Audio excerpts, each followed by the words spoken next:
Cette marche a été organisée de l'Italie jusqu'ici, donc exactement de Reggio Emilia jusqu'au Parlement européen avec des objectifs bien précis. Donc au premier point, c'est le fait de pouvoir mettre fin au massacre qui se passe à Beni, en République, donc à l'est de la République démocratique du Congo.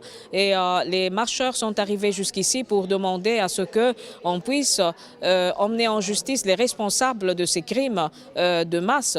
Et la résolution de la semaine passée du Parlement européen demande justement à la haute représentante, Madame Mogherini, de pouvoir aller dans ce sens avec des sanctions ciblées pour, pour sanctionner les responsables qui sont à la base de l'instabilité et des crimes dans l'est du pays.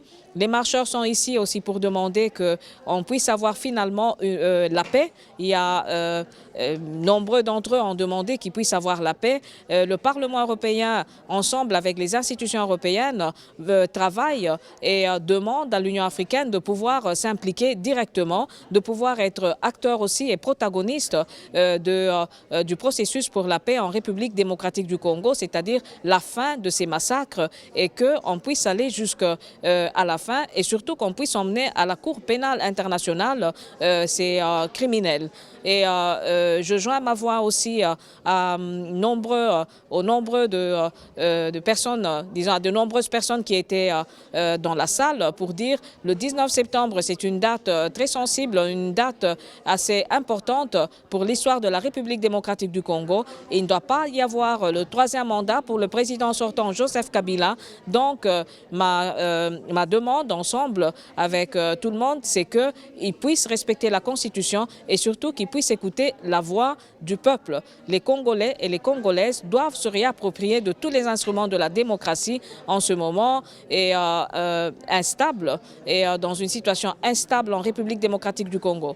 Est-ce que vous parlez en votre nom ou au nom aussi du groupe progressiste de l'Alliance socialiste et démocratique?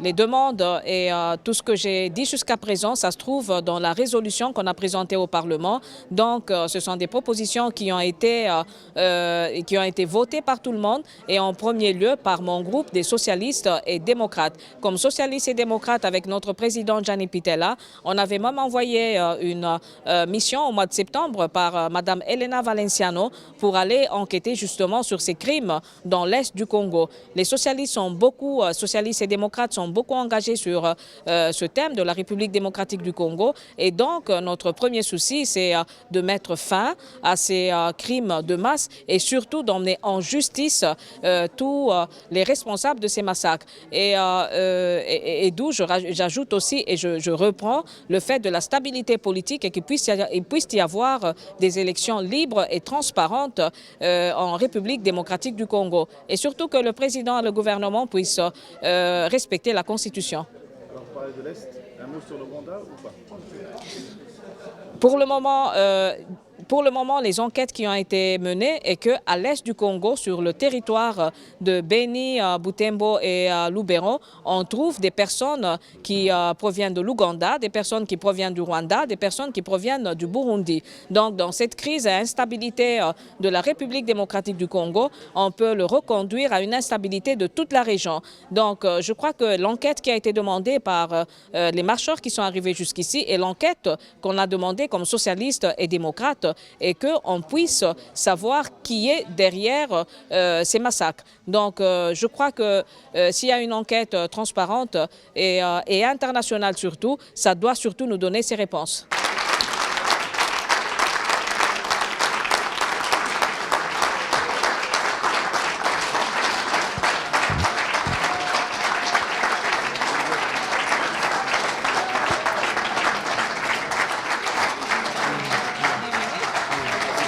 Oui, dans la crise sécuritaire et la crise humanitaire en République démocratique du Congo, donc il y a des questions, il y a des propositions bien concrètes. Premièrement, on veut savoir quelles sont les responsabilités du gouvernement congolais, quelles sont les responsabilités des forces de l'armée congolaise et surtout quelles sont les responsabilités aussi de la MONUSCO. La MONUSCO devrait normalement protéger la population et devrait déployer, disons, à travers tout son engagement pour pouvoir protéger protéger les gens.